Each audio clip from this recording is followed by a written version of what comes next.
안녕하십니까. 반갑습니다. 자유헌정TV 한 주간의 핫 이슈 유순희입니다. 오늘은 부산에서 녹화 중인데요. 석동현 국민의힘 중앙선대본부 상임특보님을 오늘 모셨습니다. 안녕하십니까. 예, 반갑습니다. 반갑습니다. 조금 전에 강의하는 걸 제가 들었는데요. 너무 열광을 하셔가지고 그 에너지가 아직도 그 여운이 남아 있습니다. 지금 이렇게 전국을 다니면서 이렇게 강연을 하시고 윤 후보 홍보하고 다니시죠? 그렇습니다. 네, 오늘 또 부산 일정이 한 3개 정도 있는 걸로 알고 있는데 어디 다녀오셨죠? 오늘 이렇게 부산에 와서 처음에는 이제 동네 쪽에서 네. 복지 분야 일을 하시는 분들과 네. 만났고요. 또 2시경에는 또 연제구 쪽에서 네. 이제 자유보수 활동을, 시민 활동을 계속 해오신 단체 분들을 좀 만났고, 오늘은 부산의 또 전통적인 네. 자유보수 시민운동을 이끌고 계시는 연합 네. 회원님들을 만났습니다. 그렇죠. 최근에 뭐 당 안팎에서 이게 내용도 있고 이렇다 보니까 사실 지지층이 조금 흔들긴 했지만 갈등이 봉합되고 난 다음에는 다시 윤석열 후보의 지지율이 좀 올라가고 있단 말이죠. 네. 그래도 우리가 집토끼는 놓쳐서는 안 되지 않습니까? 네, 네. 네. 최근에 이제 보면 부산은 사실상 선대위가 좀 너무 늦게 출범하는 게 아닌가 이런 생각이 좀 들기도 한데, 원래부터 이제 이 TK, BK 이런 지역은 사실상 보수의 완전히 텃밭 아닙니까? 이런 데서 이 점화가 되어서 불같이 이 세력을 몰아서 중앙으로 올라가는 이런 분위기가 좀 만들어졌으면 좋겠는데, 좀 선대위가 늦게 출범한 거는 좀 아쉬운 감이 좀 있는 것 같습니다. 이제 대통령 네. 선거를 앞두고 네. 전국에서 이와 같이 이제 각 시당 또 각 지역 당협 이런 공조직들이 좀 움직이려면 이 공식적으로 이런 선대본부 구성이 돼야 되는데, 뭐 약간 시기가 뭐 늦었다고 생각할 수 있지만, 그러나 또 응집을 해서 남은 기간 동안 이렇게 힘을 모으면 정말로 국민이 불러낸 대통령 후보, 그렇죠. 그리고 이 정권 교체를 위해서 온 국민이 정말 여러 가지 밀고 있는 우리 윤석열 후보에 대한 남은 기간 동안의 이 캠페인에 저는 큰 문제가 없다. 이 도도한 민심이 받쳐주면 이길 수 있다. 이렇게 생각합니다. 지금 뭐 최근에 윤 후보님 보니까 이제 정책도 굉장히 활발하게 펴고 계시고 또 많이 움직이고 다니시던데, 최근에 근황은 좀 어떠시던가요? 예, 사실 아시다시피 윤석열 후보께서 뭐 정치를 오래 했던 분도 아니고, 또 국민의힘에서 여러 가지로 이렇게 정치적 과정을 밟아온 분이 아니지 않습니까? 네. 그야말로 국민의 이러한 민초들의 열기 속에서 지금 정말 대통령 선거를 치르게 됐는데요.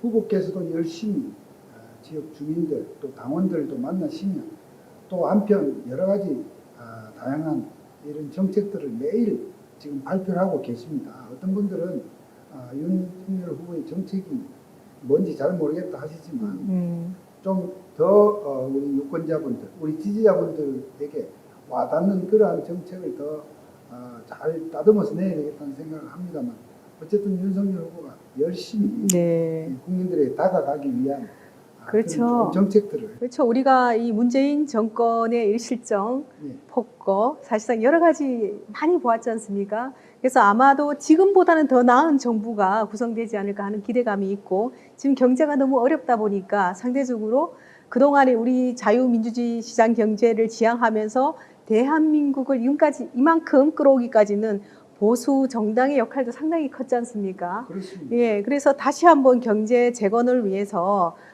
정권 교체는 꼭 필요하다라는 그런 열망이 상당히 큰 것 같아요. 그렇습니다. 네. 그리고 최근에 사실상 지지층이 조금 흔들렸던 것은 뭐 MBC가 이제 방송하기로 했던, 사실 뭐 유튜브 서울의 소리가 녹취한 걸 뭐 어떻게 방송하겠다라 이런 것 때문에, 또 그 전에 이제 가족 리스크 때문에 살짝 지지율이 조금 흔들렸지 않습니까? 그런데 어찌 보면 얼마 전에 이 방영한 김건희 여사의 녹취록 문제는 오히려 더 긍정적인 효과가 많았다라는 이런 평도 있습니다. 글쎄 뭐 긍정적이라기보다 좀 걱정하는 것보다는 조금 그래도 나았다는 이런 정도로 이해가 되는데요. 저는 이 말씀을 드리고 싶어요. 지금 많은 이 언론조사 매체에서 네. 이렇게 일주일에도 몇 건씩의 지금 여론조사 결과를 내놓지 않습니까? 네.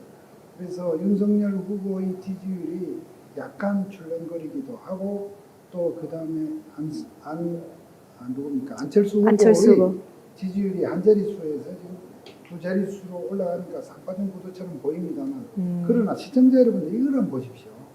지금 민주당 후보, 그러니까 민주당의 그 정권을 교체해야 된다고 하는 그 여론은 여전히 50%를 윗돌고 있고. 그렇죠, 그렇죠. 그 다음에 지금 윤석열 후보가 여러 가지 이 정치 경험의 부족으로 인해서 약간씩 일시적인 출렁거림이 있다 하더라도 가장 유력한 상대 후보 이재명 후보의 지지율은 37%, 38% 그렇죠. 박스권에 박스권에 있죠. 묶여있거든요. 네네. 그렇다고 한다면 정말 이 도도한 민심은 정권 교체를 반드시 해야 된다고 하는 점에 한치 흔들림이 없다는 것. 네. 또 그리고 이재명 후보의 그 사악하고 여러 가지 부정적인 측면에 대해서 국민들이 잘 아시다 보니까 아무리 어떻다 하더라도 너에게는 우리가 마음을 줄 수 없다는 것이 확고하게 지금 드러나고 있습니다. 그렇다고 한다면 윤석열 후보와 안철수 후보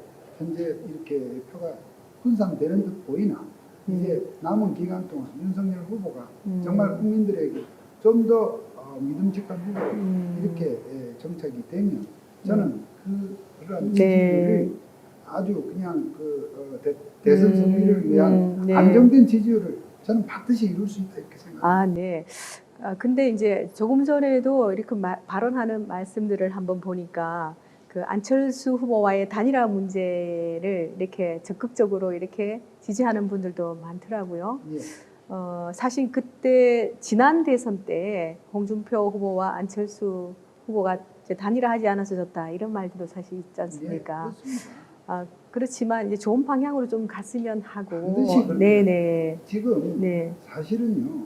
지금 국민의힘 내부에서도 또 의견이 좀 막 반반이죠. 네, 제가 듣는 바로는 네. 안철수 후보도 이렇게 지지율이 두 자리 숫자가 되니까 안철수 후보 주변에도 많지는 않지만 거의 뭐 이렇게 파리떼 같은 일부 정치인들이 아마도 절대 이거는 단일화할 필요 없다. 뭐 이를테면 우리가 끝까지 가면 해볼 만하다. 이렇게 착각을 할 수가 있겠지만 작업하는 세력들도 있지 않겠어요? 있습니다. 네네. 그 사람들이 네. 정치적이에요. 그래서 저는 윤석열 후보나 안철수 후보는 물론 선거에도 두 번이나 나온 그런 정치 유경험자임에도 불구하고 우리가 볼 때는 그래도 아직까지 때묻지 않은 다른 기성 정치인보다는 조금은 순수한 측면을 그래도 아직 갖고 있다고 볼 때 저는 윤석열 후보와 안철수 후보가 저는 현명한 그러한 결단을 좀 했으면 한 결합. 되리라고 보고 또 반드시 그렇게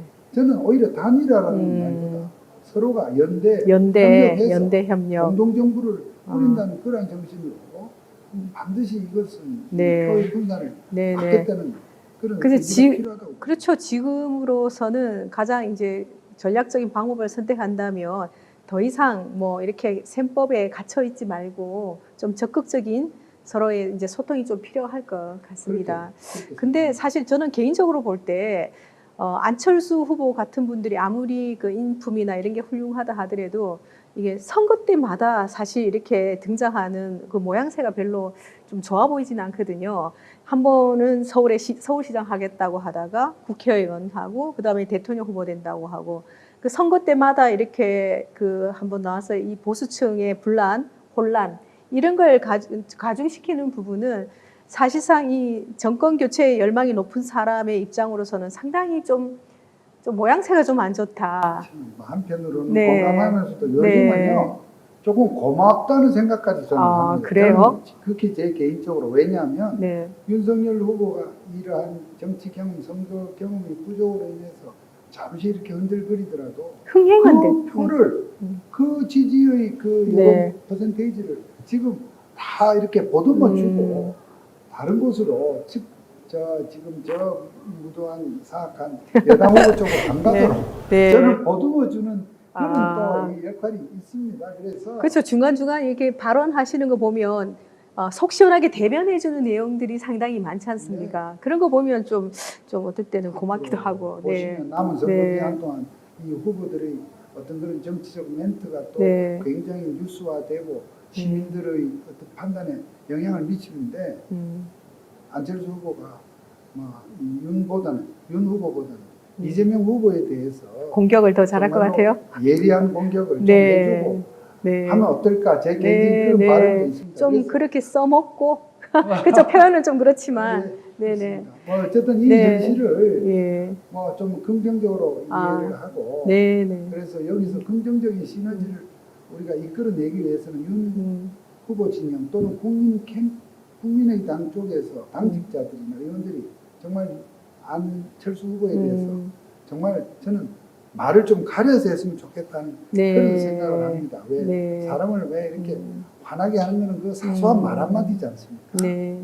그런 생각이 듭니다. 네, 하여튼 뭐 정당 정치 구조 속에서 다양한 정당들이 이제 나와서 또 서로의 견제 기능과 정치 발전에는 상당히 도움되는 부분이 있죠. 그렇지만 이제 한편으론 사실 이제 방금 우리 본부장님께서 말씀하신 것처럼 안철수 후보님이 또 그런 정치 발전의 견인차 역할을 해주는 그런 역할을 이번 대선에서 했으면 좋겠다라는 생각이 듭니다.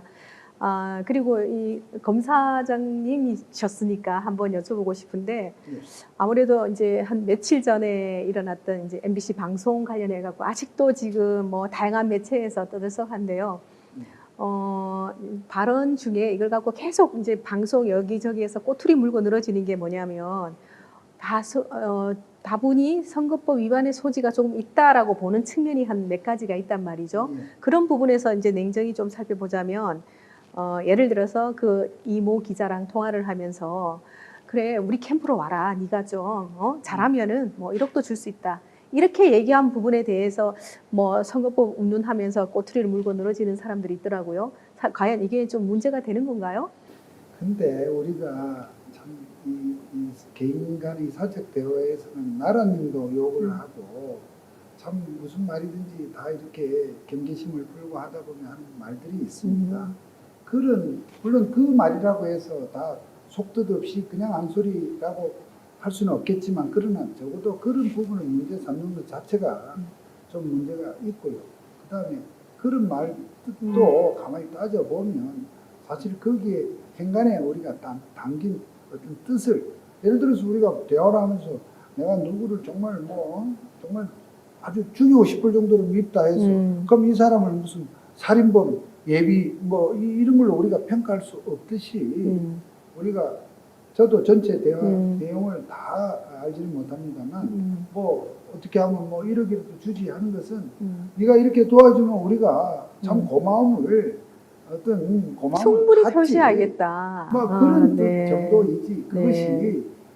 저는 이렇게 맥락을 좀 네. 합리적 시각에서 보면 자 이렇게 하면 이렇게 하자 어떻게 하자 하는 그런 체계적이고 논리적인 대화가 아니에요.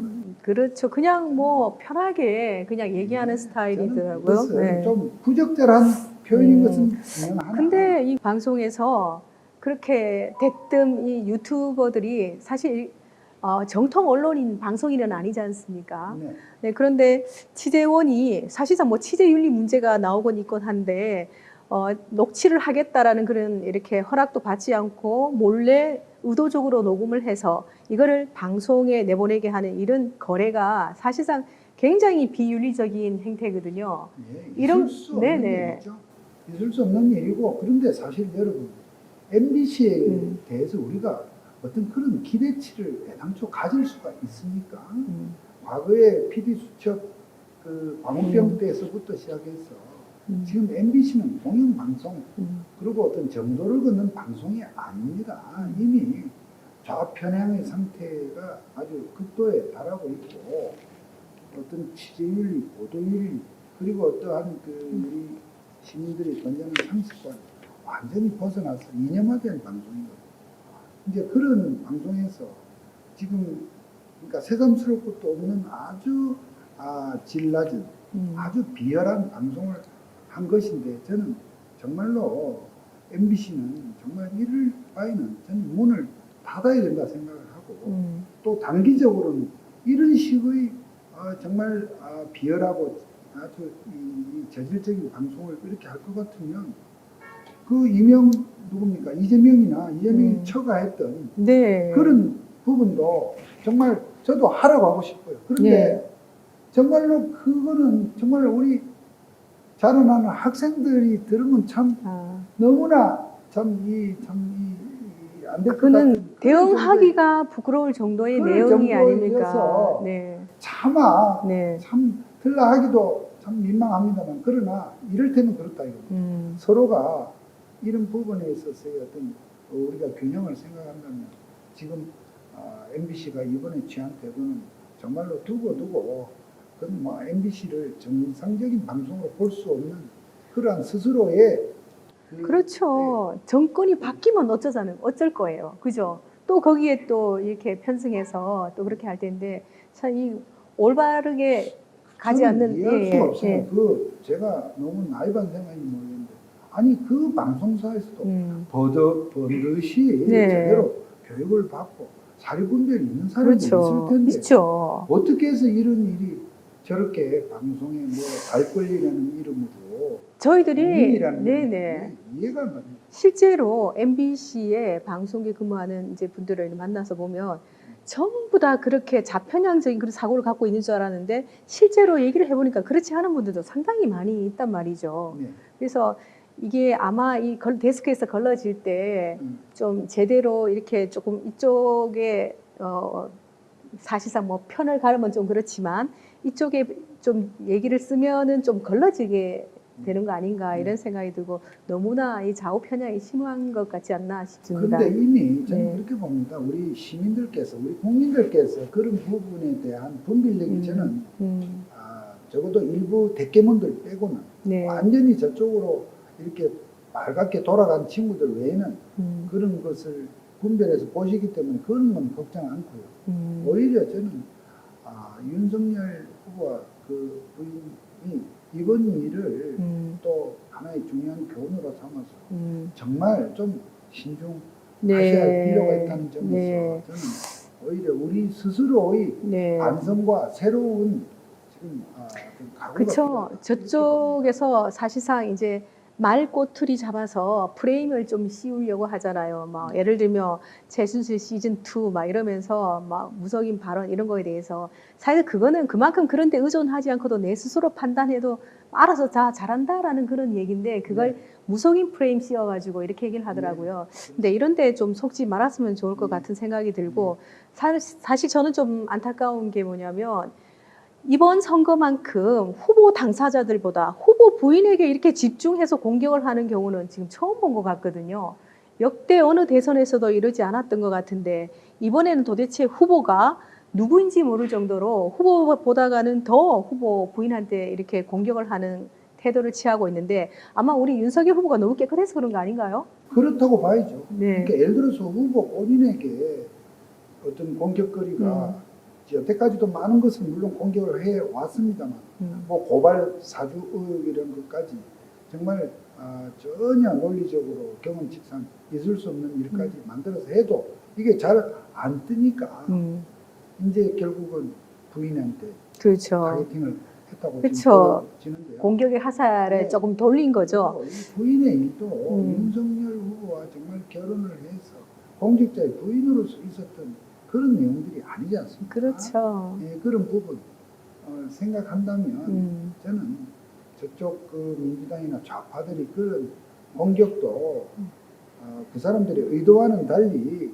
큰 변수가 되지 않을 것이다 이렇게 생각을 하고 그보다는 좀 후보가 더 의연하게 또 이 국민들 정말 이 국민들이 지도자로서 우리 윤석열 후보를 바라볼 수 있는 자신의 어떤 그런 공약과 네. 아직 그런 부분도 좀 뭔가 이 지지자분들도 조금 아직 좀 뭔가 좀 부족하다는 느낌을 갖는 윤석열 후보가 도대체 어떤 정부를 만들겠다, 어떤 대통령이 되겠다는 것에 대해서 좀 더 이렇게 큰 틀에서 어떤 프레이밍 할 수 있는 그런 부분을 좀 빨리 내놔야 된다고 생각합니다. 저는 이제 지난번에 좀 숙고의 과정을 거쳐서 다시 한번 이제 입장을 표명하실 때 다시 처음 시작할 때 그 초심으로 돌아가겠다는 이런 말씀한 거 있지 않습니까? 네. 사실 아까도 말씀하셨지만 우리 윤석열 후보는 국민이 소환해서 국민이 불러서 정치권도 들어왔고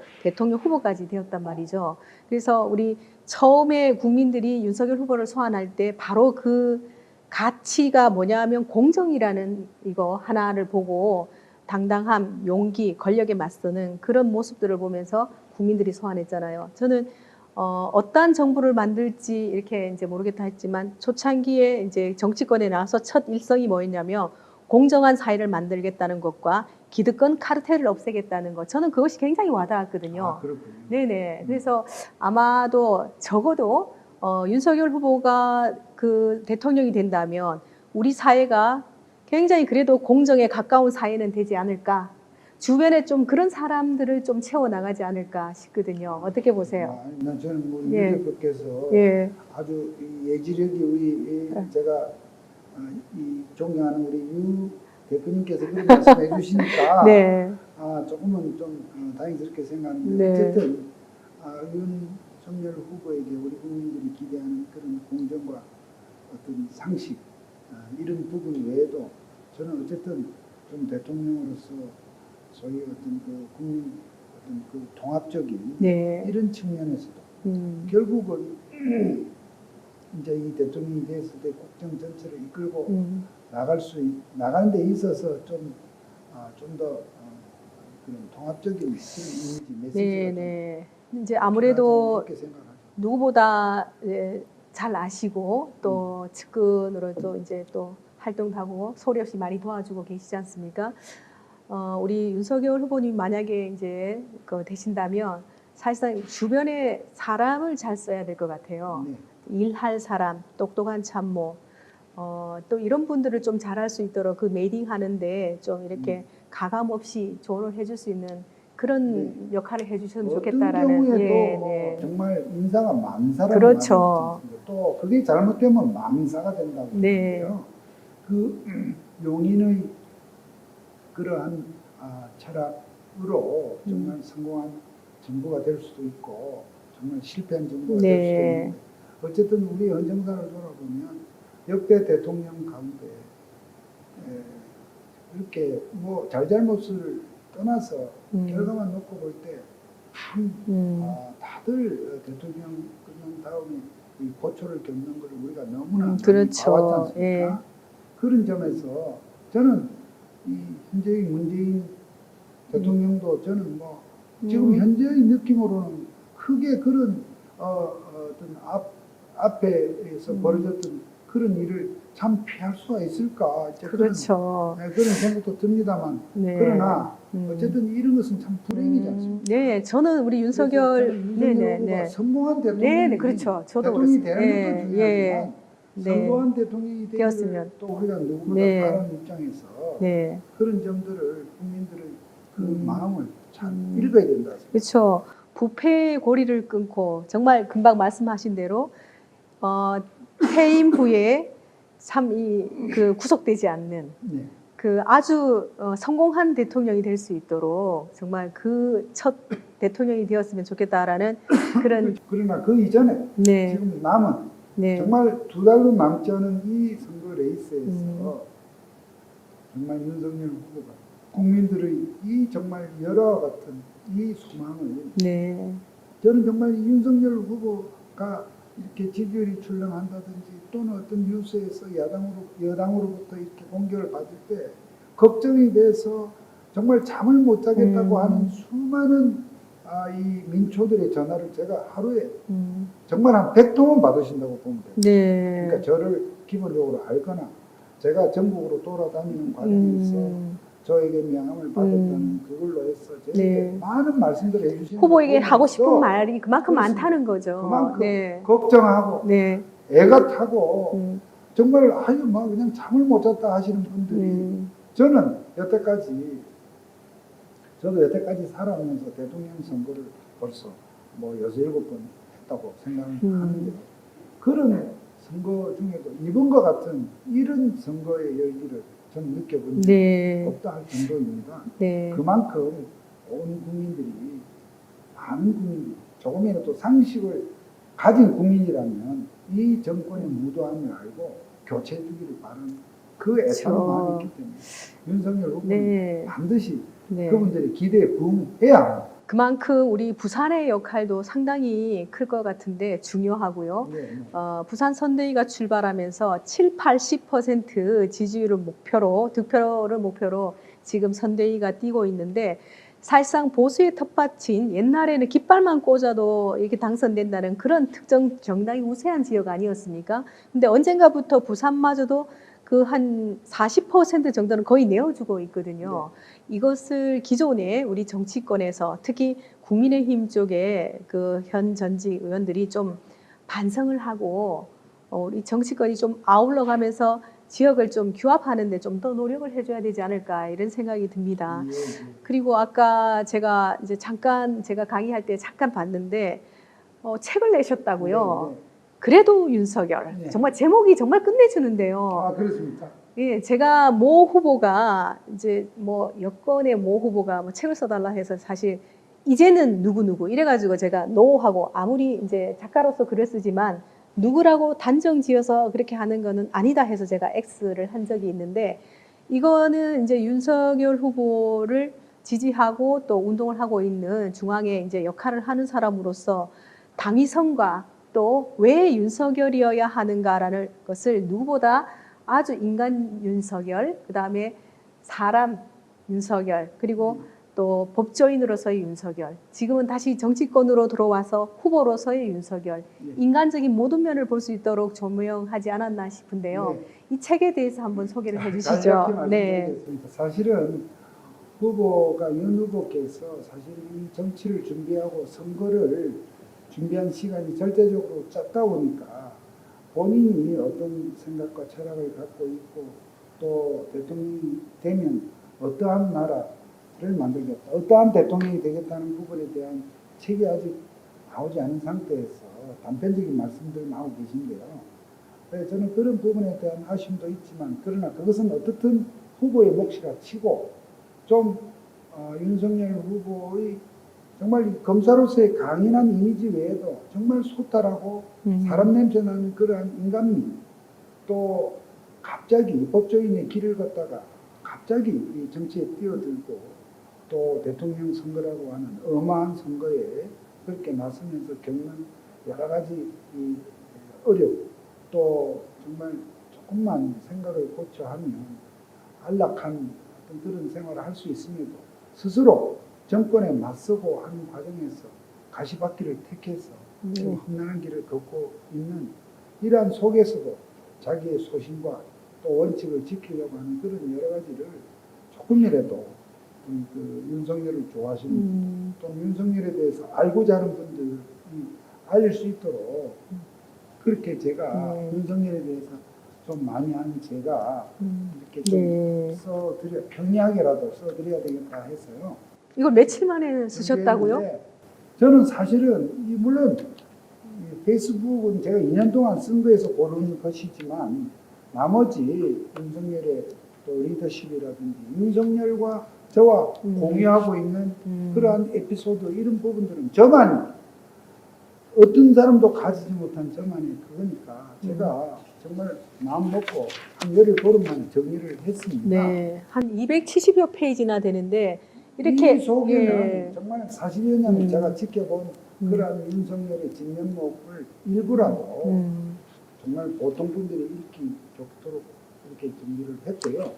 사실은 주말에 책이 나올 줄 알고 책을 좀 여러 번 가져오려고 했습니다만 좀 늦어지더라고요. 그래서 일단 가제본을 가지고 와서 제가 오늘 보여드렸는데 아마 내일 모레는 서점에 다 깔리니까 여러분들 여러분 많이 그 구독해 주시면 감사하겠습니다. 그래요. 진심은 감동을 만들고 감동은 기적을 만든다.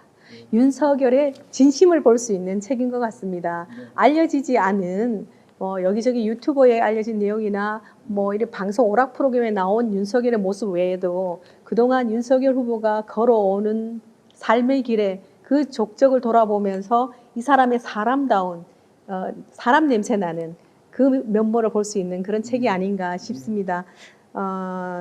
저도 사보도록 하겠습니다. 윤 후보에게 제가 이 책을 예. 미리 낸다고 의논한 적은 없어요. 네, 자발적으로 하신 굳이 거죠? 이 책을 내기 위해서 윤 후보와 별도로 인터뷰를 안 해도 될 정도로 저는 경험을 다만 내고 나서 인사소에 넘기고 나서 얘기를 했더니 네. 그런 얘기를 하더라고요. 참 네. 고마웠습니다. 자네가 우리 그러니까 여러 사람 앞에서 참 그 얘기를 하더라고요. 석동현이가 저에 대해서 책을 썼다면 그 속에 나에 대한 어떤 얘기가 담겨도 나에 대한 예를 들어서 원망이 가령 비난이 담겨도 석동현이가 쓴 책이라면 나는 무조건 내가 다 받아들일 수 있다 그런 얘기를 해주더라고요. 사나이 의리의 네. 남자 윤석열. 아니, 그것도 있지만 네. 아마 예. 가장 객관적으로 아. 써줄 것이라는 그 네. 믿음을 저에게 그렇죠. 보여주어서 너무 저는- 칭찬 일색도 그렇지만 객관적으로 글을 쓰는 게 네. 굉장히 중요하거든요. 음, 네. 사실은 윤석열 후보가 네. 우리 저 자유우파들이 알다시피 또 한 2년 전에는 적폐 수사 등등으로 해서 보수 우파 진영에는 굉장히 원망스러운 또 그런 시점이 또 있었지 않습니까? 네. 이제 그런 부분이 앞으로 선거에 있어서도 저는 하나의 고비일 수도 있다고 생각을 합니다만 그런 부분도 왜 그때 그렇게 했는지를 본인과 그때 나눈 대화를 여기 가지고 담겨 있네요. 제가 네. 적었습니다. 본인의 네. 심정이 어땠는지 네. 그런 부분은 정말 저 아니면 알 수 없는 네, 부분이었어요. 네. 저도 한번 꼭 읽어봐야 되겠다는 생각이 듭니다. 사실 이 정권 말기에 그 문재인 대통령 네 분께서 지금 아랍에미리트를 순방 중이죠. 근데 그 어떻게 사전에 조율이 안 됐는지 그쪽에 뭐 국가 대표자를 만나지 못했대요. 사실 이거 정말 이거 우사 아닙니까? 참 진짜 왜 간 거예요? 그렇죠. 지금 이 시기에 더구나 여행 간 거 아닐까요? 여행 간 거 아닐까요? 임기 말에 누가 만나줍니까? 그래도 뭐 국비를 쓸 수 있을 때 많이 좀 돌아보는 게 이제 지금 본전 나도 뽑자는 거. 출근이고 본전 국내에서 뽑- 코로나 때 네. 일반인들 못 가는 그 네. 여행 간 거 외에는 네. 지금 이렇게 국민들 지지도 사랑도 못 받는 걸 상대 그렇죠. 국가에서 모르겠습니까? 그렇죠. 그 BTS 그 시간에 공연 봤다는 거 아니겠어요? 네. 오늘 그 부산에서 석동현 그 상임 특보님을 모시고 이야기를 들어봤는데요. 시청자 여러분, 윤석열 후보 많이 응원해 주시고 또 방금 말씀드린 그래도 윤석열, 왜 윤석열인가 책을 꼭 구독해서 읽어보시면 감사하겠습니다. 오늘 나와주셔서 감사합니다. 네, 감사합니다. 기회 주셔서 감사합니다.